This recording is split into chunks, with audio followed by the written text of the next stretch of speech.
Age of Sigmar story phase. Grab your hammer so we can clear a path to the chaos and forge our own narratives in the Age of Sigmar. Your allies through the Van Nguyen-averse this episode are... I'm Paul. You've heard of Heldenhammer, but how about Helden folks? Get it? Because Held has the folks. Okay, sure. Fair enough. I mean, it's all right. I mean, Paul, we're supposed to be doing our best work here. We have a guest. I thought it was. Come on. Well, keep going. Yeah. If you don't plan on reading any short stories or novels from the author we're going to talk to, you really need to put on your crown of shame. And I'm Aaron, and I bring the wars with me. And if they aren't there when I come, they always are when I leave. And in this episode, we're going to be chatting with Black Library author Noah Van Nguyen about all things Warhammer, Black Library, and why he seems to have such a big problem with Sigmar. Noah, thanks for joining us. Welcome. How are you? I'm doing great. It's great to be here. Thrilled you guys invited me, so thank you. Oh, yeah, absolutely. An inaugural Black Library author interview. I mentioned it before we started recording. We're just winging it. There's no structure, no system in place. It's really throwing me for a loop. I don't like not having a structure, but we're gonna make it up as we go. Where the train's laying the track as it runs along. So thanks for joining us and diving into this experiment with us. I appreciate it. All right. So like I said, we're going to be interviewing Noah. He's got a new book coming out that we're going to also talk about as well. So we're excited to touch on that. But I suppose we'll just dive in. Let's just get right to it. So Noah, before we talk about your new book, I want to know more about you. These are Noah questions, essentially, that we're going to be sending your direction. And so it's nice to actually be able to talk with somebody who's relatively newer to the Black Library scene, because I feel like we can get at it's more fresh, right? The early days of starting to work for Black Library. And so I'd love to hear about what that process has been and really how you got started in the Warhammer space. So let's cast our eyes backwards and take a look at how you even got into the Warhammer hobby in the first place in Games Workshop. What has been your journey or experience there? Well, I think like the same for a lot of Warhammer fans, it started when I was younger. So I had a friend who actually brought a blood letter into school one day, and I saw it when I was like 12 years old, and I'm like, that is the coolest. They were like, what is this thing? And then he explained Warhammer to me, he explained wargaming to me. I convinced my dad to take me up to the nearest Games Workshop. It was like an hour away. Oh, geez. Drive. Yeah, and then I got there and I saw the miniatures. I saw people playing, and I fell in love with it. And I started playing Warhammer 40K. I never got into fantasy. This is way before Age of Sigmar. Mm-hmm. And then I just kind of sustained the hobby for a long time. Got into the writing space with fan fictions mostly. Ooh, that's a question that somebody asked, so I want to touch on that as well. What was your first 40K army? So Tau, and they're still by far like my biggest army by far. Yeah. What? I know this is Age of Sigmar podcast, but what drew you to the Tau? What got their hooks in you? Well, so when I was 12, that was around when the Tau were released. So they were the new kids on the block. New hotness, yeah. Yeah, and then I think they get a lot of heat for this. Their kind of design aesthetic is really different from a lot of 40K armies or Warhammer armies. But that actually, I thought that was a really attractive quality about the army. I thought it was interesting, neat. And then the lore too there was a lot there, I think, to unpack. Some of that might be what drew me to writing fan fiction for Warhammer in the first place, is that the setting was so rich. Oh, sure. And there's just a lot of opportunities for fans to do their own take on it, to kind of take the ball and run their way with it. Yeah, that's awesome. Well, you bring it up, and so there's a question about it. So I asked some of the Discord folks if they had any questions that they wanted us to ask you, so we could be sort of their surrogate. And Fredericks in the Discord had asked if you'd written any. He specifically was asked AOS lore or stories before writing for Black Library. It sounds like it was more of a 40K bent. What sorts of stuff were you writing back then, or more recently then? Right. So again, it was when I was younger. It was mostly 40K fan fiction, military fiction type stuff. Okay. And I would say so back when they released Age of Sigmar, I was one of the skeptics. Right. I was one of these people who were thinking like, how could they top Warhammer Fantasy battles? Sure. How can you top that? You're not alone. There are plenty of people. Yeah. Where can you go from here? The world exploded. Yeah, exactly. And, I kind of watched from the sidelines as the setting and the game developed. And then my first real exposure to it was actually my second story with Black Library, when I pitched an Age of Sigmar story, just because I was interested in writing as much as possible. And Age of Sigmar was a great way to kind of expand my attack surface, if that makes sense. Well, no. From as many directions as you can, for sure. Yeah. And then, so the strangest thing happened. So first of all, I was really happy with the story I turned out with them. And second of all, just while I was doing the research for the story, I realized, holy crap, setting is awesome. There's so much that's already been done. There's so much room for it to grow. It's just wonderful. And so in a lot of ways, since that first story, I'd say it's overtaken 40K probably for me. Oh, nice. Cool. Sure. Well, I was just perusing. I wanted to make sure I read everything that you'd put out on the Age of Sigmar side, and so I was, did the search to see all the stuff. And obviously, it has a more Age of Sigmar bent at this point. So that makes sense. Then that it seems as if maybe you're preferring it. So, would you say that you always considered yourself a writer, or has that always been a passion for you? I think I have the same kind of writerly insecurities that a lot of writers have, where like you're afraid to call yourself a writer. So that. On the one hand, I definitely am and have been a writer for a long time, in the sense that I've been writing. But it's hard to I think it's hard for a lot of writers to give themselves the space to say, I am a writer, until they have some kind of accomplishment that they can stand on, or something they can show to people and say, this is why I'm a writer. I've gotten over that, and I realized it shouldn't have taken me as long as it took me to get over that. Sure, fair enough. Same's true for a lot of writers, but at this point, yes. Yeah. Oh, well, you've got a Black Library novel coming out, and I don't know anything before Black Library, but at the very least, a novel coming out, I think probably cements the fact that you're a writer. Yeah. Well, it's a good solid point. On Twitter, I think you said you got that novel yesterday or something like that, or today. Oh, yeah, I saw that. Oh, yeah, that was an awesome surprise. Yeah, so we get promotional copies of our work, and I just opened the door. I was going to pick my wife up from work, and saw it's like there's a telltale box that I get from Games Workshop, and I know there's novels or books in it when I get up. And I saw it, and I'm just like, oh yeah, took it in. Oh, super exciting! Yeah. Did you sign your own copy, so you had a signed copy? Yeah. I should. I would totally do that. Kind of related to that, this question comes from Scripts on the Discord, but do you have anything else that's like published before writing for Black Library? I know you said you've been writing for a while, but do you have anything else out there for people to pick up and read? Not yet. It's hopefully in the works. So what started me on this path of professional writing is I had written a separate novel completely unrelated to Warhammer. And I managed to get an agent to represent me, my wonderful agent, Evan Gregory with Ethan Ellenberg Literary Agency. And he, I think, recognized in the novel that I had written, which ultimately didn't sell, unfortunately, but he recognized probably some qualities that were favorable for Warhammer writing, and said, hey, have you ever heard of these guys? Would you like to work with them? And then at that point, oh my God, that was a shocker too, just to get that introduction from him, be able to pitch to Black Library, and then ultimately to write stories with them. That's got to be an interesting feeling of having, like, I don't know if they're painted or not, but a huge Tau collection, and then someone going, you should write for these Black Library guys. I can hook you up. Yeah, it was definitely a surreal feeling. I was like thinking there's probably no way this is gonna lead anywhere until I get an email from one of the Black Library editors, Richard Garton Bills now, and it's like, this is real. This is real. That's awesome. That's great. I feel like you've answered a question that another Discord member, a patron of the show, thank you very much, Celtic, was asking, is what drew you to writing Black Library stories? But it sounds as if, between your history of Warhammer and this sort of serendipitous introduction, like, is really what kicked off the process. For sure.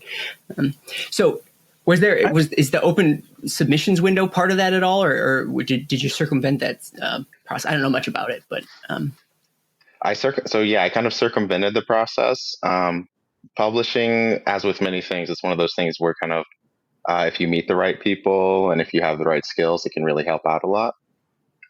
There is there was one open submissions where after I'd already started writing with Black Library, I submitted it. I submitted an open submissions anyways, and the same editor actually got back to me. He's like, "Hey, this is awesome. Let's talk about this sometime." We've both unfortunately been too busy to ever get back to it, but oh, dang it, that was pleasant.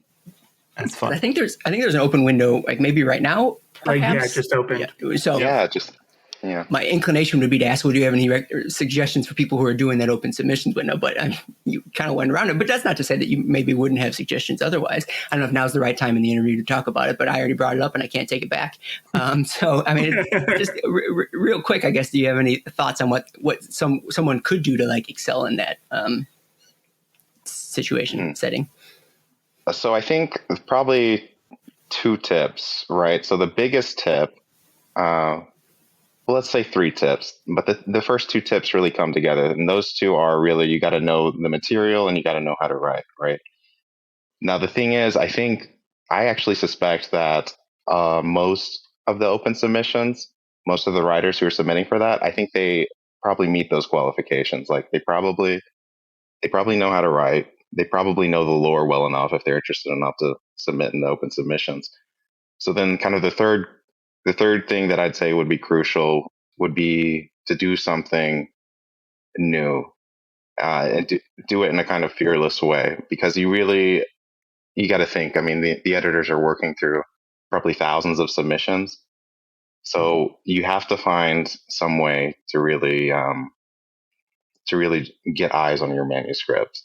And it's more than just, I think, like a good hook, right? Or like an excellent story structure. I think it's important to do something kind of, I wouldn't say groundbreaking, obviously, because you can't break the lore, right? Try as you might, yeah. Yeah, but you definitely want to have something there that an editor or even another fan would look at and say, that is a cool idea. I'd love to see a story about that. I have kind of a follow-up question to the why do you like Warhammer? And for me, it's more of like, what about the Warhammer universe, 40K or Age of Sigmar, is something that you as a writer feel that you can dig into and carve out your own space? Like, why is that the thing that interests you? So the 2 things about Age of Sigmar, and one of these Aaron's already commented on about, is my feelings towards Sigmar. And towards our empire. So there's that, which I think that's come out in a lot of my work. And then there's also kind of the weird space that Age of Sigmar occupies. So, I mean, if you look at Age of Sigmar as a setting, just kind of as a glance, you think, okay, high fantasy, like magic, orcs, like all the elements are there, elves are there and stuff. But I think in reality, Age of Sigmar is actually a lot weirder. I think you guys obviously realize this. I've listened to your podcast. It's a lot weirder than that. There's a lot of space to really play with people's expectations from high fantasy.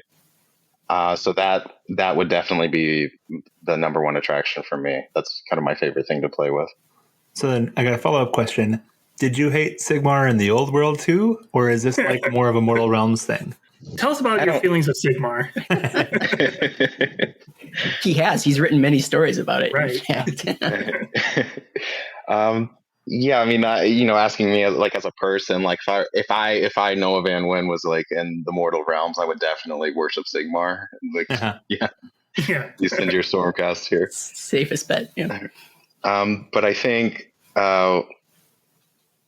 there's a lot of space to kind of question what Sigmar does, and especially if you're not kind of under his aegis, and especially, as I touch upon in the novel that's coming out tomorrow.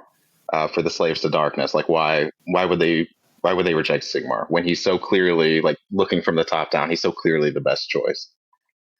And I think searching for the answer to that question brings you to a lot of interesting places. So yeah, this is just kind of a comment, but I've always been fascinated by the idea of somebody who's functionally agnostic in a world where the gods walk the realms and you know that they exist, right? Or like it's a really interesting space because there's so many different ways that you can play from that angle. So, and I enjoyed reading about that in several of your stories. It's fun to like play with that reality and play with that idea. Yeah, I was gonna say your upcoming novel talks about it from the Slaves of Darkness side, but I really appreciated the short story you wrote, Nadir, that had a Stormcast who like also kind of like has mixed feelings about the big guy, which is a super cool like take on it. Someone who like works for him and is like, yeah, he's cool, I guess, sort of. You'd think it'd be more common, right? And so, but the fact that it isn't meant that it was definitely a breath of fresh air. I think we can talk. There's more questions about what it means. We're writing for Black Library, so we'll get to those. But since we brought up the book, I think now is a great time to bring up God Eater's Son that is coming out. Is it tomorrow? I feel like I couldn't pre-order it on Black Library. I need to go double check the website because I normally do. That'll be this segment. Then we're going to do this segment right now. We're going to talk about God Eater's Son. How did the story come to be? Like, let's start at the beginning. What can you tell us about how this story was created or generated? Sure. So I think really for all the authors at Black Library, they kind of have, they have different strengths, different weaknesses. They have different factions they like to write for, different factions they don't like to write for. And so clearly, I think the editors who work there who are excellent, they get a really good feel for this. Mm-hmm. They look at I'm pretty sure they look at our work and kind of, I suspect that they talk amongst themselves and kind of banter, who do you think would be good for this? Who do you think would be good for that? And so ultimately what happened for me is when I kind of made it through the pipeline to the point where they're like, this guy can write a novel for us. One of the editors who's in charge of the Age of Sigmar line, Hannah Hughes, who is a fantastic editor, emailed me and she said, hey, this was right after Nader, by the way, with Calthea Zandar. And she said, would you be interested in writing this novel for the Slaves of Darkness? And like, heck yeah. Heck yeah. Nice. And just kind of coming in from a different angle, it was interesting for me because chaos was always something, any kind of chaos faction was always something that I could never really kind of get my hands around. I could never really understand who would join these guys? Who looks at that and says, I want to do that, Yeah. But so this was an opportunity to do that. But essentially, she sent me a brief with just some ideas of what we could start from, like what a good end state what would be for us. And then basically I took that kind of very general brief and started playing with it. I got some pitches to her. We went back and forth with the pitches. I hammered out a synopsis. She gave me some feedback. It was a very typical kind of, writing feedback process. And then eventually we got to the point where we're both like, yeah, this looks really cool. Let's start this. Let's get started on this. It's a small thing, but it's like a part of that process. For those of you who haven't seen it yet, I recommend looking at the cover for God Eater's Son because Heldenar Fall looks super cool. And I was going to ask, did you have any, because I know in the short story Crown of Flames, you kind of describe him a bit, but did you have any say in how he looks, any say in what he would look like on the cover or anything like that? Yeah, I would say most of it was kind of how I described him from the writing. And then the other stuff was kind of left undescribed. So I'm glad the artist filled in the blanks. Gotcha. But yeah, me and Hannah had a conversation after we had already sent the manuscript into the editing pipeline about what he'd look like for the cover, and that was an interesting conversation as well. But yeah, the short answer to the question is yeah. I guess I've never thought to ask what comes first, the cover. Because a lot of times the cover images are of characters that already exist, right? But do the words or the image of something come first? And I guess I never thought about it, but that's very interesting. Did you write the short story before or after you wrote the novel? Afterwards. Okay. I thought, yeah. Well, it's interesting because I keep asking myself, is this a better story to read before the novel or after the novel? I'm not really sure. Not really sure. That's a question that we should be asking you, but now I know that you don't know the answer, so that's fine. Right, yeah.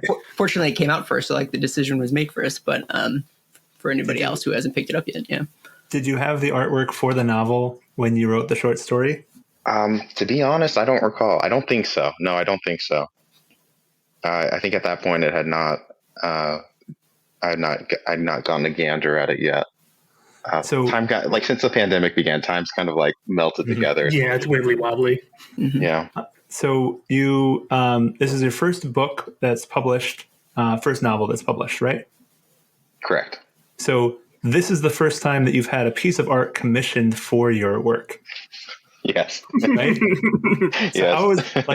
How did that feel to be like, no, we're going to do this. And like, this is where I wanted to be standing, or, did you have any input on where he's going to be standing, or just here's the character, make it look cool, and we'll run from there? So Hannah essentially kind of ran her thoughts by me, which is her impressions. And she's like, does this sound right? First of all. And then second of all, is there anything else that you think is essential that we should capture in him? So I shared my thoughts on that matter. And I tried to give a few kind of like a kind of guidelines, I guess, that the author could take and not feel like they were compelled to kind of, shoehorn these details into the illustration. Because obviously I'm not a visual artist. I don't know what works for, I could see an image and say that looks cool, but I couldn't compose one myself. So with that in mind, I tried to be specific and general at the same time. Mm-hmm. And then it worked because the artist, there's a lot of details in the illustration that I recognized from the novel that was just fantastic to see. I'm looking at it right now again. It's cool, Zach. Yeah. Was it fun? Did you enjoy that process, the back and forth? Oh, in regards to the illustration? Yeah, the art. Yeah. Yeah, it was really interesting. So part of what came out when we were discussing it, and part of what kind of drove how I characterized Heldenar Fall, is that I previously served in the Marine Corps, and so I had previously been on a deployment in Afghanistan. And so I tried to kind of draw upon those experiences, right, for the novel, where obviously Sigmar's armies, as far as Heldenar is concerned, they're foreign occupiers. And while this wasn't universally the case with Afghans, there were definitely locals that you'd interact with, and you get a very clear impression, these people do not like me. They do not want me here. And they had every right to feel that way, and so I kind of shared some of those thoughts with Hannah as well, who passed them on to the artist. And I mean, it was really interesting because I think he captured a lot of the rage of someone who's been, who's seen foreign soldiers in his homeland. Sure. Yeah. I'm glad we asked, actually. That's something that I wouldn't have thought of, but definitely good insight. Very interesting. I do have a question. What is it like writing for a character model that's already been sculpted versus writing for a character that doesn't exist? How does that change your writing process? Because for Xandire, right, and for Andrasta, those are models that exist, right? So Xandire, if I recall correctly, I did not see her model by the time I had written. I had no idea she was described to me. Let me clear that up. So I also received a brief for Nader kind of describing the characters and how they would look when they were released. So I hadn't seen her yet. And I'm glad, because I think if I had seen the miniature, I think kind of when you see something, especially when you see a person, right, even if it's an illustration or a model, there's probably certain subconscious kind of biases and prejudices that start to work that will kind of affect how you characterize the person in the story. So in that regard, I'm really glad I didn't see before I had started. Yeah, I was saying to kind of build off of that, you wrote with Andrasta, who is she's on the cover of the core rulebook. So what was it like writing for a character that does have so much meaning to the setting and everything like that? Oh, that was scary. Yeah, because you think these Warhammer is definitely one of those settings where the personalities have a huge impact on everything that happens. So it was scary. It felt like a huge responsibility because you really have to pull something out that will satisfy the fans, kind of subvert their expectations in a pleasing way, but also meet them in a pleasing way. So scary. Yeah. I mean, fortunately with Indrasta, she's relatively new enough, right, that she doesn't have as much baggage for like fans to have glommed onto. So I feel like that maybe was working in your favor. But at the same time, it is she's on the cover of the book, so there, like you mentioned, there's some weight behind her as well. Do you? I guess I hadn't thought this question through, but like in terms of now that you've done a little bit of both from like an original character perspective and folks that have already existed in the setting, do you have a preference? Like, do you prefer one type or the other? I feel like I have a guess, but I shouldn't assume writing one or the other type of character. Oh, that's a good question. A preference. I don't know if I'd say I'd have a preference, because I think it's interesting. It's really interesting to write about anybody, to really get into try is the better word, to get into somebody else's head. And so what's interesting about writing established characters is that you kind of already, you have some precedents that you can work off of. There might be some contradictions in the lore. You might have to explain those. You might have leeway. You might have more leeway. You might have less leeway. So writing established characters is fun for those reasons, because it's challenging. It's pleasing to kind of iron out these wrinkles that we've seen in their previous lore. New characters are also really fun, obviously, because you can do pretty much anything with them. You can run in any direction with them. I think the disadvantage of new characters is that each writer, I think all writers kind of have certain character qualities, certain psychological qualities they like to use or reuse. And so what happens, I think, with a certain, I know I have certain patterns, is what I'm saying, that I do with my characters. So unless somebody forces me out of my comfort zone with like, here's this established character, here's what they're like, work with it, I'll ultimately kind of probably revisit some of those. Yeah, unless someone comes up to you and says, here's a character and they love Sigmar. No, thank you. I feel like you're really overdoing that. But I started it. So actually to that end then, so when we're talking about creating new characters, so how was it for you creating the new character of Heldenar Fall then? What was, and I should say Darth Alec had asked this question, not my question, his question. How was it to create an original character and develop him as it relates to Heldenar Fall? How was that process? It was fun, definitely. Fun, interesting, sometimes difficult.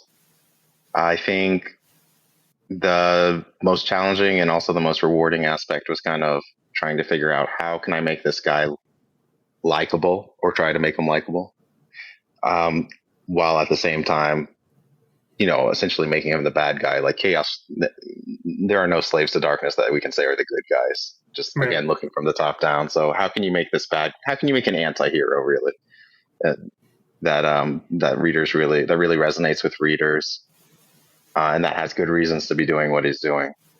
Does that answer your question? Yeah, I think so. Yeah. I trust that you can pull it off. So I'm really looking forward to finding out the answer to that question. Because I agree with you. Very rarely do I find them sympathetic characters, but I know it can be done. I have a question. Do you come up with the names for your characters, or are those gone to the editor and you kind of work through them? Often we do. So, for Underworlds, for Nader, I did not come up with Calthea Zandire or Joraz Giantfell or any of those names. But I'm trying to think, besides those characters, besides Indrasta, I think the rest have all been me. I've gotten some names turned down by the editors before. They're like, this doesn't work, and this is why. And I'm like, oh, you know what? You're right. That makes sense. Do you have an example off the top of your head? I'd love to know an example of that. Like what? I'd love to hear a name that doesn't work. Yeah, actually, Heldenar Fall was one that we worked towards. He had a few other names in earlier drafts, and we eventually settled on that. Okay. Wouldn't have thought of that. Is there any connection between Heldenar Fall and Sigmar Heldenhammer? Oh. Is that an intentional thing that they're kind of fighting? Yes, that is. And I'll leave it at that. Okay. Good catch, Paul. Now we need to know. Yeah. Oh, that's fun. I didn't even think of that either. So that does lead into one of our other questions from the patron. Chrisling, if you can, can you tell us a cool tidbit about Heldenar Fall that we don't already know? Oh, shoot. Mortal Realms exclusive here. Yeah. So have they read Crown of Flames? I would assume we have read Crown of Flames, and I think that he has also read Crown of Flames from his posts. Yeah, he has. Oh gosh, I'm afraid to spoil something here. Give me a second. Or you could make something up that isn't in either of them. Like just an unwritten fact about him. So here's one. He likes jerky. He likes a certain type of jerky. Okay. Cool. Nice. That's fun. I love it. Yeah. Who doesn't? Well, I mean, actually, there's plenty of people who probably don't, but right. I'm for it. I'm right there with it. Kind of a question about the book. Can you tell us like when generally in the timeline does it take place? Is it like post era of beasts? Is it earlier in the timeline, or is it like not really matter as much to this specific story? So it's recent. It's relatively recent. So I think I had started on this project just before Be'lakor summoned or inflicted, I guess, the cursed skies on the mortal realms. Oh gosh, okay. Okay. So like I think me and all the Age of Sigmar authors and also all the 40K authors are always looking for kind of references and time references to help readers with that. And so there's plenty of time references in the novel that show the reader like, hey, this is pretty recent. Oh, good. Those are I love those. I'm a big fan of like, it doesn't, I was gonna say cement. It doesn't need to be cemented, but like give me general context for that stuff, because I think it just helps me personally, and I think it does other people too. So that's neat. Does it take place in a certain place as well, or is this a realms spanning tale that we're dealing with? Yes, here in God Eater's Son, we will be in Akshi. Okay, gotcha. And the Great Parch.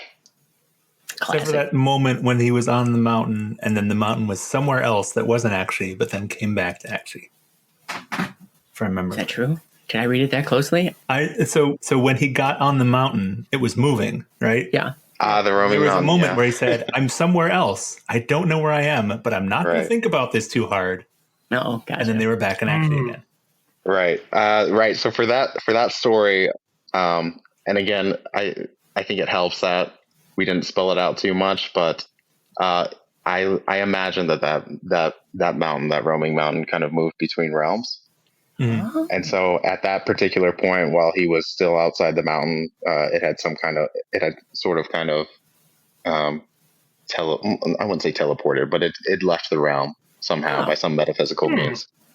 And then maybe, and again, the way I envisioned it is that it returns to the same places in the same realms at certain times. Maybe not times that we would understand. Maybe the patterns are hard for mortals to understand. But that is the way, kind of, for me, that it works. That's totally what I got from reading it. Is that like this is just a known thing, and like that's why the other character was in danger because it's going to keep passing. It might be forever. But like exactly. It's a good example of like what you had said before. Of the mortal realms are so much weirder than you would expect, to the point that like even to this just human character, a mountain that moves around and teleports between realms is normal. Yeah, exactly. That's not the weird thing in the story, the teleporting mountain. And he's willing to go into it, no less. I mean, not only is it commonplace, he's like, I'm going to do something about it. So I got another question about Held. So was it also conscious that Heldenhammer has a hammer, which would usually be used for smithing things and making things, but Held has a falx, which is something that might be used for reaping or for harvesting? Is that also intentional? That's excellent. That's not intentional, no, but that is an excellent observation. That's why we keep Paul around, is for these connections, for sure. A question, Darth Alec had asked another question, since we're talking about Crown of Flames. He was wondering why you chose the prose style. And it was like, it was first person, if I remember correctly, as opposed to like a third person omniscient that you see in a lot of the stories. Why'd you go that route? For Heldenar, if you were to look at everything he does from the outside looking in, he would be a lot less appealing of a character. Like if we were to just judge him by what he had done in that story, we would not like him, you know? Yeah. But if we can get into his head and kind of feel some of what he's feeling and think some of what he's thinking, he suddenly becomes a lot more appealing to us. That kind of was my intention, at least. And so that's why I chose first person for him, kind of with these really florid reflections. I get the impression that a lot of what's going to be driving the story is, his personal motivations and stuff. Maybe from the novel perspective as well. And I think it makes perfect sense then that if we're going to be following along with him, we need to know what's going on the inside first to make sense of the events that unfold in front of us. I definitely agree with that. I think, again, I've been thinking about this recently since really the novel's announcement, even to today. I keep thinking, Heldenar, as much as I love him, and as much as I root for him in the stories I've written about him, he's not really a great guy. And that sounds simple, probably. That sounds obvious. But again, if we were to just judge him by his actions, as we should, we should judge people by their actions. Right. He's not a great guy, and we can understand why he does what he does. Hopefully, if I've done everything correctly, we can understand why he does what he does. But yeah, I mean, you really got to get in his head to kind of be rooting for him. Sure. Yeah. Kind of a tie into that question in Crown of Flames, since we're kind of listening to his mind, there's a lot of very chaotic or destructive symbolism or imagery that he draws upon with his thoughts. It's never oh, I took a stand, but it's more I stabbed my post here, and very chaotic, violent stuff. Was that did you just have a lot of fun coming up with new ways to word how a chaotic person would view the world as opposed to how we normal people would? Normal. Yeah, I mean, I think that is probably just how he sees the world, right? I mean, he's lived a pretty unforgiving, a pretty brutal life. And so the way he interacts with the world around him, as far as he perceives it, is also unforgiving, also brutal. So I have a question. It's about the Yndrasta story. Mm-hmm. My question is, so Voyi is a super cool character, but he brings a whole nother area to Age of Sigmar, because we learned in that story that there was a whole other set of champions before we get to the Stormcast, which to me is fascinating. I read the Stormcast Battle Tome, and we have Bastion Carthalos that was alive during the Age of Myth and then ends up being reforged into a Stormcast. But now here we have this character, Voyi, that was given more supernatural things from Sigmar and from Grungy, but it's still a relic of this other age that's been rejected. So where did that kind of idea come from? Where did that whole, you created a whole history that I now want to read. So where did that come from? Yeah. So I'd previously read this really interesting comment from, or perhaps I'd seen it in a video review, but they had basically said, was this guy a Thunder Warrior from 40K for the Stormcast Eternal, basically the equivalent of 40K Thunder Warriors in the Mortal Realms? And that's actually exactly where I took the idea for Warrior from. What if there were, Thunder Warriors that existed before the Stormcast Eternal, which I think makes perfect sense. So that's kind of the genesis of that idea, is Thunder Warriors, but in Age of Sigmar, right? And then as far as, does it belong? Does it fit in? I think, again, kind of circling back to the weirdness of the Age of Sigmar setting. First of all, anything's possible, right? I mean, if you look at other mythology that we kind of accept as kind of canon, quote unquote, a lot of weird stuff happens in Greek mythology. A lot of weird stuff happens in Norse mythology and British mythology, where people get these weird powers, heroes and so on. And that was kind of the deal with Vori as well. He was kind of the same level of hero adventurer, getting these weird powers before Sigmar really got around to building a Stormcast army. As far as exploring kind of that era and exploring the interaction of other folks like Voy who might have existed. I hope I get an opportunity to do that again, because I also think it would be a really cool era to explain, even if we did it in the present in the same way that we had done it in the Indrasta story. So we'll wait and see for that. So I just want to talk about how amused I am that you made Thunder Warriors for Sigmar when we have Lightning Warriors. Yeah. You did it backwards because you hear the thunder before you see the lightning. That's fun. That's cool. That's great.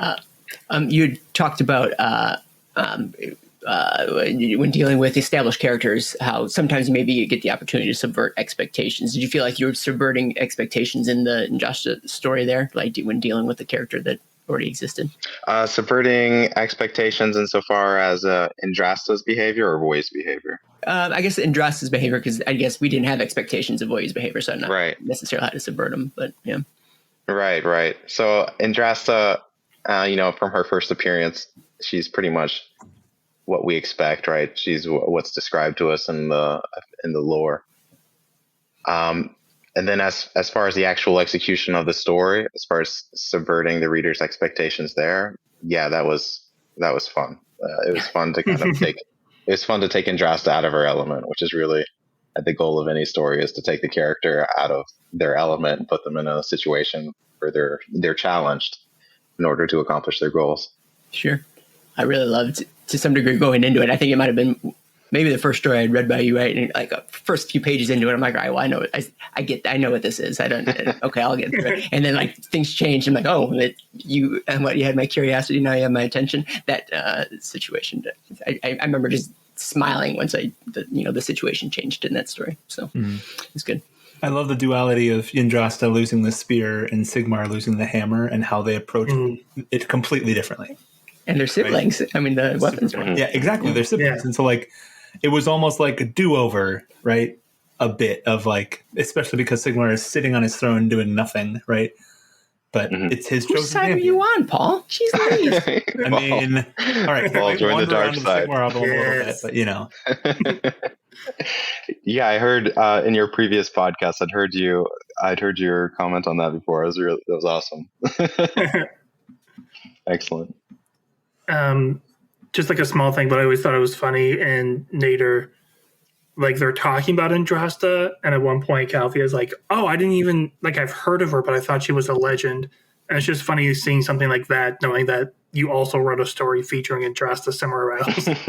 That you're writing a character who's not sure if another character you wrote about is real.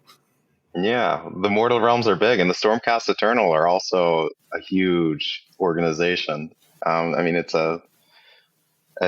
not the world we live in. It's a world of mythology. It's a world so vast that I don't know. I would think that somebody sitting and actually might vaguely know that Hysh is the sun, but if they were to find out that people lived on Hysh, they'd be like, "You are lying. You are a liar." And they'd be like, "That's impossible. That's the sun. Now I'm going to go to my flame fields real quick and harvest the flame corn." So speaking of Nader, what was it like to write Misthaven? Like, you said that you started writing God Eater's Son right after Be'lakor made the Cursed Skies, but obviously Misthaven had kind of been revealed at this point in the Broken Realm stories. So what was it like to write a story in that space? So I'd received a brief for Nader, so I kind of knew what Misthaven was. Mm-hmm. As far as writing the setting, I just kind of took what I knew about Underworlds, what I knew about Ulgu, and what I learned from my research, and just kind of ran with it. Mm-hmm. Cool. Yeah. Does that answer your question? Yeah. No, I think it rings true. That's one of my favorite parts about the story, is just the introduction into a place that we've already known. It felt very much like we were there, and then moving into the underworld and everything. It was just super fun. So I really enjoyed it. Kind of attached to that is like part of the brief. Is there like a style guide, of how to treat some of the other races, specifically how to get that perfect Orichy accent like you had for Manic and the Cunning Crew?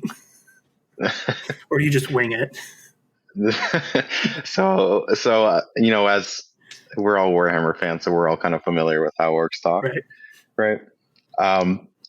No, I think it's a little bit different for us because we're Americans. Like British people really internalize what like what an orc's out accent. They could read that and they could hear it perfectly in their inner ear. As far as guidelines, there's not really anything beyond that and the feedback that you get from an editor.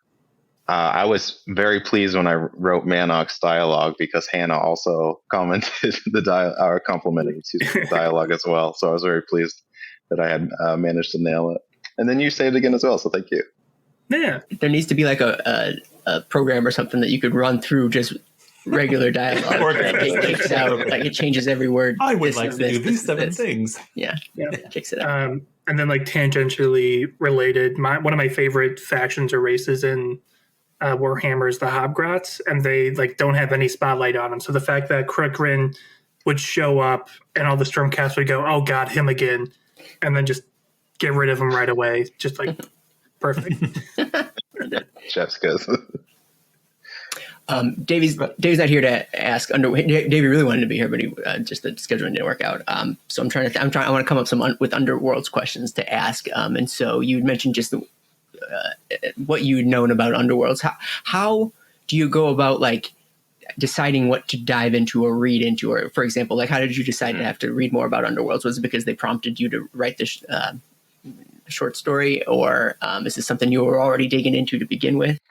Yeah. So we had discussed writing the novella before I had anything more than surface exposure with Underworlds. So I knew the game existed. I knew the premise of the setting, that they were stuck in these underworlds, quote unquote, and that they couldn't die, and that was about it. And so then once I said like I'd love to write this novella, at that point it becomes research, right?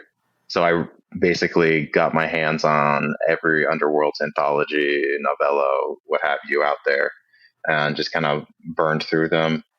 I also looked at stuff outside of Black Library, a lot of Gothic stuff, to try and kind of capture the oppressive feeling of being stuck there. Because I mean, the premise is horrifying. I find the premise of Underworld is just absolutely horrifying. So you really got to channel that. So yeah, a lot of Underworlds reading, which really communicated what it was like to be stuck there to me. And that was useful for writing Nader, and then also a lot of outside reading to just kind of, again, to help nail the atmosphere. Sure. For of the other Underworld stuff that you had read, does any come to mind that was inspirational or particularly informative for the story that you wrote, and any favorites from the Underworld's space? Shoot, so I don't remember the names of the short stories, but Dire Chasm, the anthology Dire Chasm, was the one that probably stuck with me most. There were a lot of good ones in that just made me think, I need to figure out how to do what they did. Nice. I really take the part they're writing and kind of put it back together again. Sure. That was a good one. So I would like to talk about Huntress of Gur. Oh, yeah. That just came out in the Conquest Unbound like a couple weeks ago. So I really enjoyed that. The first thing that happened was I read Huntress of Gur, and I'm like, oh, it's another Yndrasta story by Noah. All right, sounds good. And I start reading it, and it's not an Yndrasta story. So I enjoyed that I was set up for that, especially because it's laid out in the book immediately after the other Yndrasta story. Mm-hmm. So again, you're writing it in this more first person, and was that an intentional thing because you wanted us to feel better about the character like you did with Held, or was that more of just like, this is what it spoke to me? More of the second, definitely, than the first. But that's actually the second story that I had written for Black Library, and the first Age of Sigmar story that I had written. Oh, nice. Oh, really? Wow. Okay. Yeah. So that's funny. Now it just come out. Yeah. I think that there's there's a release schedule, and it takes a lot of balancing. So a lot of times something you just wrote will come out immediately, and then something you wrote a while back will take a year or two to come out.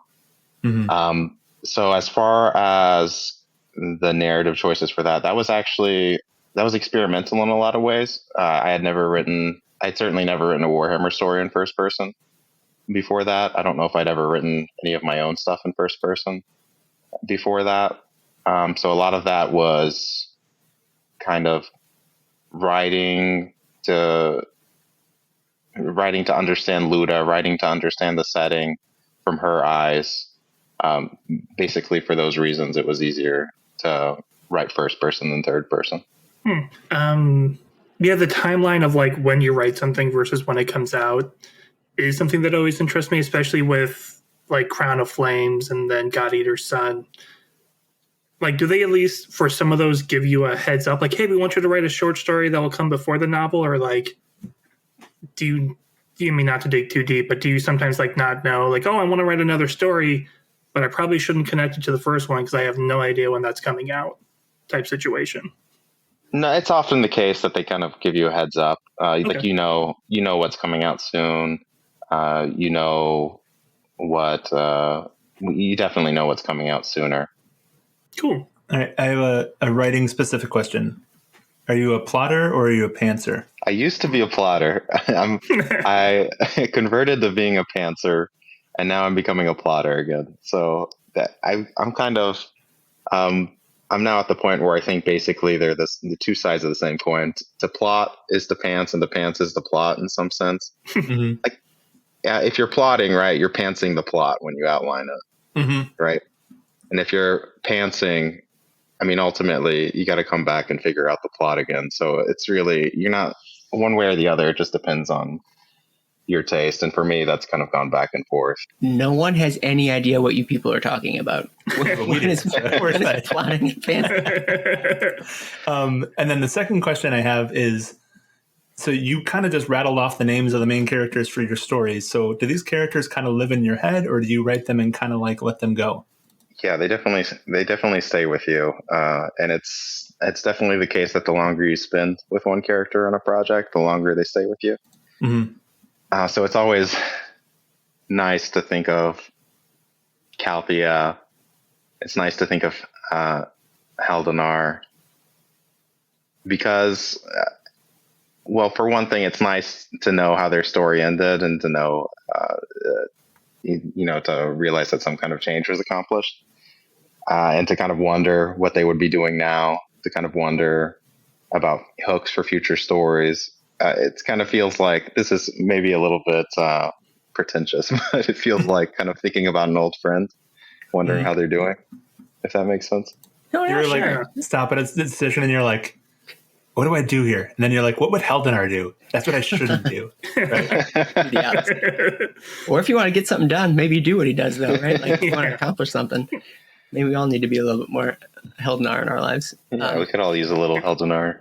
You guys have other like particular story questions that you guys want to ask Noah? Otherwise, we can jump back into some more like just writing questions that are out there as well. So what was it like to write Skaven versus orcs? Skaven are hilarious. Skaven are hilarious. Gosh, that is a good question. I mean, obviously they have completely different mindsets. Like Skaven, they're rats. They don't live long. Their lives are, and I'm not trying to condescend to Skaven. I don't want to offend any Skaven out there, but like their lives are pathetic. So how do you make a story about a character like that? I hope I did it well in Everqueen. Mm-hmm. Again, Hackwit is he's a funny guy. And then orcs. Well, when you mention orcs, like I think you really got to separate the orcs between the different kinds of orcs, because I think they all think differently. Like it would be unfair to kind of compare a Cruel Boy to an Ironjaw. So I can speak more about Cruel Boys because that's what I've written. But they're essentially psychopaths. They're sadists. I mean, they're one of those situations where I think you probably would not want to get into their head. You probably would not want to understand what they're thinking. Yeah. Yeah. Did you feel bad about some of the traps you set up in the deer? Yeah. Yeah. Hey, they figured their way. They figured their way through it, though. Yep. All's well that end well, I guess. Exactly. Yeah. On that note, I think it's really interesting because if you look at the traps that Manok sets up, and this says a lot about the orcs, like their traps could be more efficient, right? Their traps could be a lot more efficient. They're obviously good at making traps, and if they were just let's say hunters, if they had a hunter's mindset, they just wanted to take down their prey, they could have easily probably beaten the Stormcast because they were not playing fair. But that's not all they wanted, right? They're sadists, they're psychopaths. They wanted to cause pain, and not just physical pain. They wanted to cause pain on every level. They really just took pleasure in making their victims suffer. So, yeah, I thought in Nader is a really good example of that, because she does something that's not immediately go save someone, and the Hobgrad literally calls out boss, she's not doing it right. yeah. They're dumbfounded when someone doesn't follow their plans. Yeah, exactly. And I think it shows also a malicious level of intelligence, right? Because they see the Stormcast Eternal, they think we know what they're going to do, right? They're the good guys. Yeah, they're the good guys, and then obviously the Stormcast kind of defeat their expectations, which works out for them. Yeah. More subverted expectations. Other specific story questions you guys want to ask? The question I want to ask is kind of stealing a listener question from later, but we kind of talked about Skaven, we kind of talked about Oryx. Is there another faction for Age of Sigmar you want to get into? And this is partially from Chrisling from the Discord. So 2. There's definitely 2. Well, 3. Yeah. Okay, well, basically all of them. That's a short answer, but as many as they'll let you. Yeah. But I guess the shorter answer to that, or the better answer to that now, is I'd love to write Ideneth. I'd also really enjoy writing Greenskins, particularly, oh gosh, how did I forget their names? The Grots with the caves and the mushrooms. Moon. Yeah, thank you. I would be all about that. That'd be fantastic. Welcome. That's Principal's jam.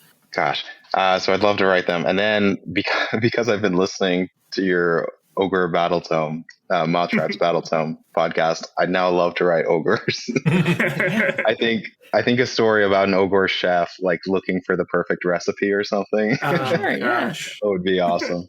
Well, and there's a space for it. I feel like there's a gap in ogre-driven stories. So definitely plant your weird meaty flag on that for sure. Supply and demand. So one of the things that I noticed in Warhammer Fantasy Battles is you tend to have the perspective from a human or a dwarf or an elf, somebody that's kind of good, right? But in Age of Sigmar, we've kind of gone away from that, and so we're getting bad character perspectives, right?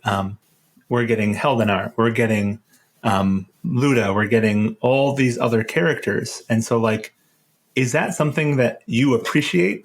That you're able to do not just the good guy perspective, but also not good guy perspective as well? Is that something that you think assists you in your writing? Yeah, definitely. And this ties back probably to that tip I made about open submissions, about doing something new. It's a wonderful opportunity when you can take someone who's traditionally the bad guy and make them, well, the protagonist, right? You can make them the guy that the reader's rooting for. That's always a really kind of delicious meal to sink your writing teeth into. Speaking of ogres or Ideneth or MoonClan, just one of them. So what's the through line of those three armies? Well, you talked about how you enjoy writing the stories about stuff that you might not know because there's problems to solve. So what is a problem that you would appreciate tackling in one of those 3 races? Oh, geez. The simple answer is just that, from our perspective, that they're not the good guys, right? But if you were writing a story from their perspective, obviously they are the good guys, the way they look at it. So trying to make that logic work, because you can, the logic can. There's horrible human beings out there, but if we were to somehow magically have the point of view gun from Hitchhiker's Guide to the Galaxy, right? And we shot them and we got their point of view, we would immediately probably understand why they do most of what they do. So that's got to be for any of those factions. That's got to be the biggest challenge. Kind of what's fun, and this isn't so much a challenge. This is more kind of like a fanboy thing. Is just kind of being able to kind of explore the lore, explore the culture, explore how it works, right? Because it's got to work. Like all these cultures obviously are really sophisticated in their own way. So they've got to have really cultures that basically make sense, right? All the parts have to fit together. So it's nice to have the opportunity to do that, because we know how human cultures work. We can guess how dwarf and elf cultures work because we have certain expectations that are usually there, and just across all settings. And that's, I will say, Warhammer definitely defeats that a lot of the time, or subverts your expectations there. A lot of times elves are not what you expect, or dwarves are not what you expect. But that expectation is not there with ogres or the Moon clans, or the Idoneth. They're not quite elves, obviously. So right, it's less there with them as well. So at the beginning, I know you had mentioned your Tau collection, and then you fell in love with the lore of Age of Sigmar. Is there an Age of Sigmar army that you collect, or is like writing for Black Library and writing for the setting kind of change that for you?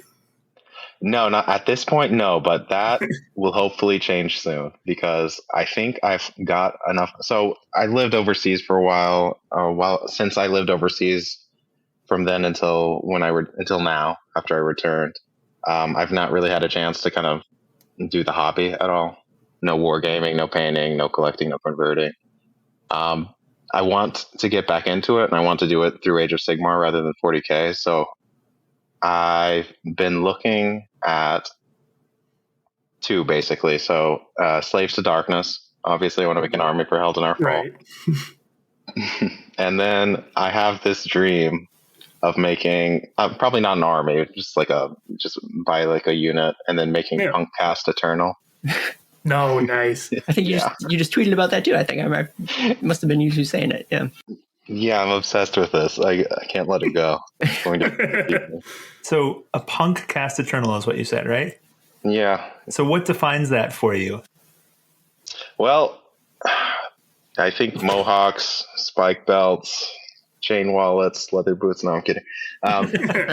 Probably you see on Twitter, you see a lot of people do a lot of interesting things with the Stormcast, like the Stonecast Eternal and stuff. And so I think you could basically kind of do like a really cool paint scheme with punk rock Stormcast, where you just kind of play on the punk motifs we see.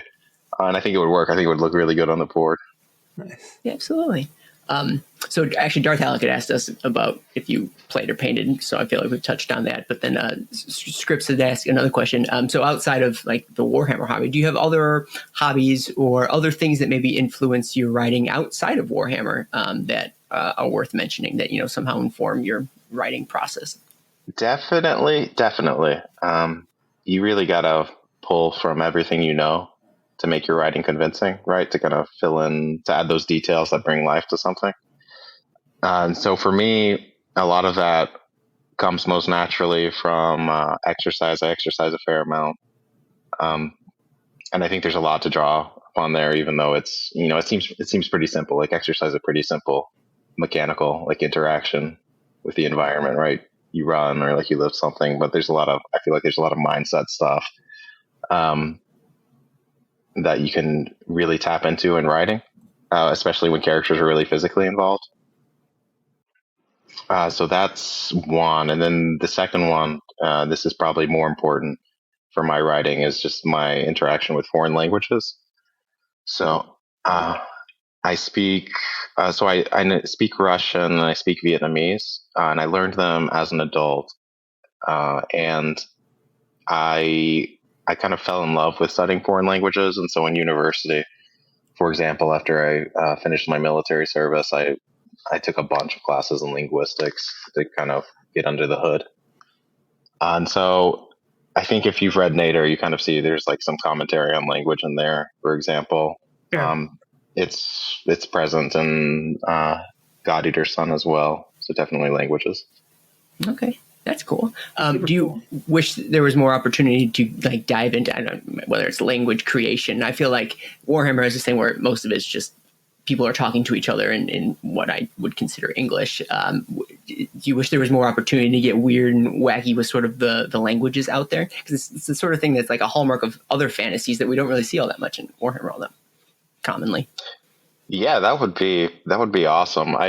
I think for fiction, it's one of those things where you have to try to fine line, because you understand that not every reader is as into languages as you are, right? So you can't really Right. say like this is like the root of this word comes from this and this and this. But what would be really cool would be to kind of write like an encyclopedia of languages or something for Warhammer, if you could imagine, or on the Age of Sigmar lore, the AOS lore subreddit, right? There's Sage King, who does a lot of work with the Lexicanum, and he published this phenomenal article on the languages of the mortal realm. Oh yeah, I remember that. Yeah, he's pretty active in our Discord as well. Shout out to Sage King. He took over like ownership or moderating duties for me on the AOS lore. So it wouldn't exist, or it wouldn't be the state it is in now if he hadn't done so. So thank you very much, Sage King, if you're listening. Because Lord knows I wouldn't do it. So when I think of fantasy, when I think of languages, I immediately go to Tolkien, right? So my question is, what writers, Black Library or otherwise, would you say have most influenced your writing style? That's hard to say. That's another. It's a big question. It's difficult to answer. I think that at a certain point for me, I probably the same with a lot of like adolescent young men, is that Hemingway would have been my answer. So I loved Hemingway when I was younger, and Hemingway is really what made me a reader. But the more I read, kind of the less I think I began to kind of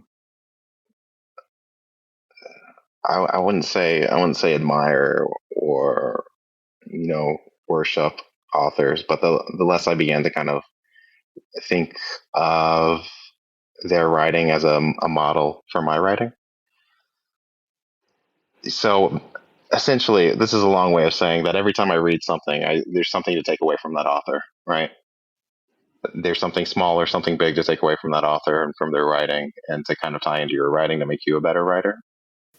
And so for anything I've written, if you were to ask me that question, I could give you probably a better answer, like what influenced this or what influenced that. But in general, it's just I would say they all do. Kind of everything I read, I try to pull into what I write. Some of many parts. That makes sense. It's I don't know, noteworthy, interesting to hear you say that, because I think, and it may be just because I read all of your stuff sort of in a row, like recently, because I know I was going to be talking with you, but like to some degree, you have maybe one of the stronger like Black Library voices, in that like it's very clear when I'm reading a Noah Van Nguyen story already, and and out of the 5 AOS or give or take stories that you have out there, there's like a very through line, very clear, like distinct commonality in the writing across all of them, to say nothing of the Sigmar whole thing that we were chatting about before.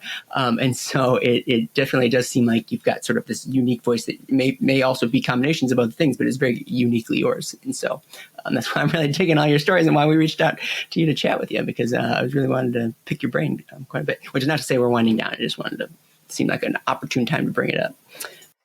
That's great to hear, because sometimes, again, another writerly insecurity is I think a lot of writers worry that they don't have their own voice yet. And I know academically, kind of mentally, I know I have a voice when I write. I know it's distinct, but every time I write something, I just think, oh, this is too much of this or too much of that.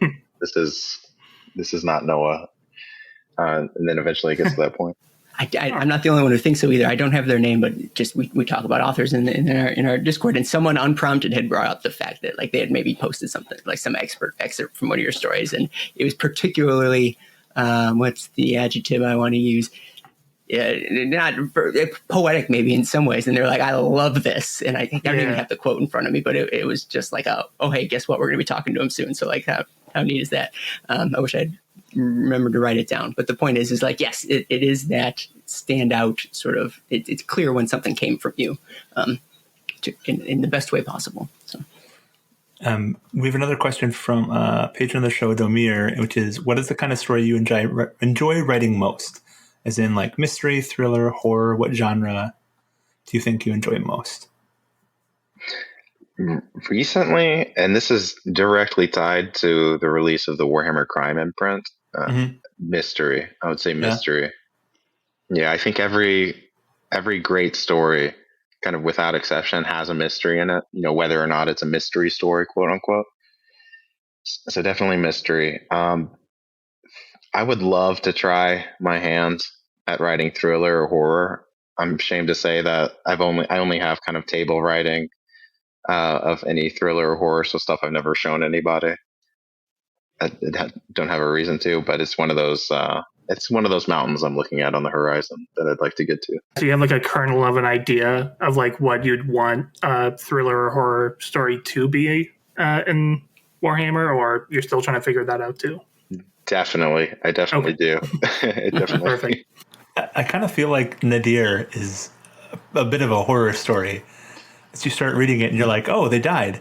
Oh, now what are they going to have to face? What terrible thing are they going to have to deal with again? Right. So like that definitely came through and resonated really well with me, because I was like, yeah, I'll keep reading. I want to know what happens to the characters, even if it's terrible and horrible. And So. Well, and the traps are pretty gruesome too. I mean, it's not a horror story, right? Like, to some degree. Yeah, I didn't realize how scary that story was actually until I'd read it in cover. Yeah, well, because I feel like any story that involves Cruel Boys has to have some horror element, because that's how they operate. And then paired with Olgu, which is all about secrets and darkness, like, even if you don't write it to be a horror story, it's going to come out that way just based on the setting itself. Yeah, there's a certain like psychological element of being in Olgu as well. Yeah, it all adds up. Did you read Black Library novels before you started writing for Black Library? Yeah, definitely. But again, it was only 40K until I'd gotten introduced to Age of Sigmar in that first story I wrote. And then after that, I was like, well. At this point, though, as far as Age of Sigmar, I mainly only read for research. So it's hard to really find the time to kind of read for pleasure these days. I was going to ask, are you reading any Age of Sigmar right now? But I feel like it might give away too much then if you're only reading it for research. So I suppose I'll ask anyways. Are you reading any Age of Sigmar now? I'll fish. At the moment, no. At the moment, no. Okay, fair enough. Gotcha. So again, Demir has one more question. What Warhammer story would you retell in your own way if you could? Oh wow. So I don't think I'd retell any Black Library stories, right? I don't think I'd retell any of those. But as far as like stories in the lore that deserve exploration, stories that are covered maybe in the battle tomes, the army books, I would love to write. And this is probably not realistic, but I'd love to write a story about maybe the nights preceding the Battle of Burning Skies. Mm-hmm. Ooh. Yep. That's one of those things that I'm like, this is like the Horus Heresy, but for Age of Sigmar, right? And we know so little about it, and it's such an impact on everything else that followed. So. But better. Yeah, you heard it here first, ladies and gentlemen. Better than Horus Heresy. Better. Yeah. Yeah, I had done some scrolling to find the quote you were talking about, Aaron, just because I feel like Noah deserves to hear the praise some people in the Discord give him. Oh, yeah, please. It is from Chrisling. It says, just finished Crown of Flames and bloody loved it. I think he's from the UK. The writing is dense with metaphor and oozes imagery. I love the style. I'm incredibly hyped for God Eater's Son. It's so melodramatic, I'm grinning. And then he included a quote from the story that like really stood out to him as well. Told you I didn't make it up. Yeah, I was going to say, I don't know. It feels weird me reading your words to you, but here you go. It is, within, a kernel of oblivion ached for even more. A treacherous fraction of the mortal soul craves annihilation. And this noble undertaking mine had come for me at last. Right? Isn't that a Noah Van Nguyen, like, quote? It totally is. Yeah. And it like highlights what I had talked about earlier about like even like the way he sees the world is so like destructive and different from how like normal people would. Oh, you don't think like that? Oh, I mean, I do, but I'm not normal people. So. That's true. All right. More. I think we're running out of listener questions. So, do you guys have more questions you want to ask? No. Oh, we got them. What is it like being an American writing for a British company? It's funny sometimes when you're getting feedback from the editor and they say, this is very American. We have a very British brand, and you cannot say American things here. Oh, is that true? Has that been said to you? Oh, that's funny. No, not in those words. Gotcha. It's just it becomes you become kind of acutely aware of how much you think like the English language belongs to America when you talk to a British person or interact with a British person, and they say this is pretty American, and it's definitely a very British brand. I mean, just look at the spelling. I was just going to make crack a joke about like you getting an edit back and they just edit a U to words right after the O, like color and armor. Do you do just a find replace color? I think I've gotten pretty good at the British spellings because I love that. Like I grew up reading Warhammer stories, and so I actually thought for a long time that that's how you were supposed to spell those words, even though we didn't pronounce those words that way, in exactly the same way. All right, any further questions? Yeah, I didn't know if your last question was going to be the last question we have from the final listener, Chrisling again, who left you the good review. It's a very important question, which is, since we're talking about a Slaves to Darkness book, there's a lot of stuff going on with Slaves to Darkness, especially with the new Battletome coming out. And the question is, do you stand behind Archaon or do you favor Be'lakor? You have to pick one. Inquiring. I have to pick one. Yeah. Archaon. Archaon is definitely the best. Archaon. But why? I was outnumbered. Rub it in. Like really twist the knife. Why Archaon? Well, Be'lakor is kind of a butthole. Like, I don't know. He just doesn't play the game the way I would play the game. Archaon's more my man. Sure. Yeah, fair enough. So you heard here. Archaon, not a butthole. Totally cool. Not a butthole. He's a bro. Certified bro. OG. All right, now I'll ask to any degree that you can tell us or interpret this question any way you want. But what's next for you coming up? So I'm happy to say I'm working on a 40K story at the moment. As far as Age of Sigmar, I'd love to be able to revisit Heldenar Fall. I'd love to. I think that there's a real possibility I'll be able to. So that would say that's kind of the far fight now. That's kind of the dream, is to come back to Heldenar and to see what comes next. So, listener at home, let Noah live his dream. Buy 3 copies of the book. Exactly. Get the numbers going so we can get this happening. Sure. And it sounds like Heldenar survives his novel. Or it's a prequel book. Who knows? Or it's a prequel book. I mean, this is the moral ones. There's a million ways to make that work. So we could tell a story about him in Shyish as well after he's failed. Oh, yeah. He is. Yeah. No one's ever really gone. All right, cool. Any final questions? Otherwise, we'll tape together some sort of outro for this. All right. So, Noah, we appreciate you joining us. I had a great time. I think I count this as a great success author interview for sure. Are there any parting words that you want to impart? Any final plugs or things you want to chat about on your way out? No, not really. I mean, I would say, buy 10 copies of Heldenar Fall. If you didn't, I was going to. Covered that for you. Yeah. No, I mean, I'm really happy that you guys invited me here. I absolutely love your podcast. I love the work you do. And you say this, I think you say this jokingly about listening to your podcast instead of kind of plodding through like the previous 10 editions of Army books, but actually your podcast is an excellent kind of resource. Well, like I don't have anyone to talk to about the Mortal Realms, about Age of Sigmar, right? And so I can listen to you guys and kind of satisfy that kernel of oblivion aching in my soul. Oof. Yell at the speaker. Yeah. Nailed it. So the trick is going to be is if we find any inaccuracies in his book based off of the wrong things that we've said on the show, we're going to start slipping in nonsense to see if it makes it into the next novel. Google Fang will fit it out. It's fine. It'll be fine. Yeah, right. Well, hey, we really appreciate you coming on. This has been great, and I've been thrilled. And I don't know if you guys want to say something similar or the opposite. That works too. No, it's been great. It was fun to read the stories and then talk to you about them. I feel like I can appreciate them more, and I'm really looking forward to guiding your son for sure. So yeah, no, I was just going to say super excited for the book, and it's just a pleasure having you here, and it's been a blast. Yeah, thank you.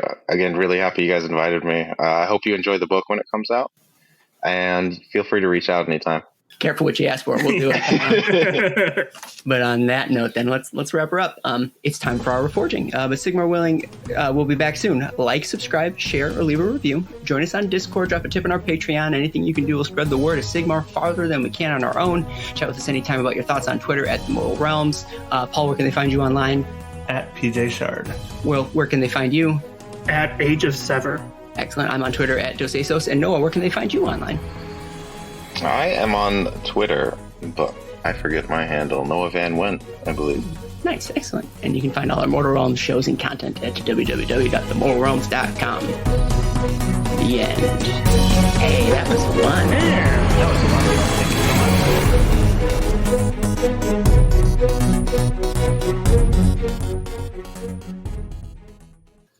fun. All right, cool. I'm trying to think of anything else we should talk about before we just dive right into it. It's probably, I don't know. Are you on the East Coast? Like, is it getting late for you? Oh, yeah, I am. Where are you guys, by the way? Wisconsin. Madison, Wisconsin. Yep. Oh, my God. I always forget, like, that whole side of the U.S. exists. I don't take it personally. I live here. I forget, too. So that's good.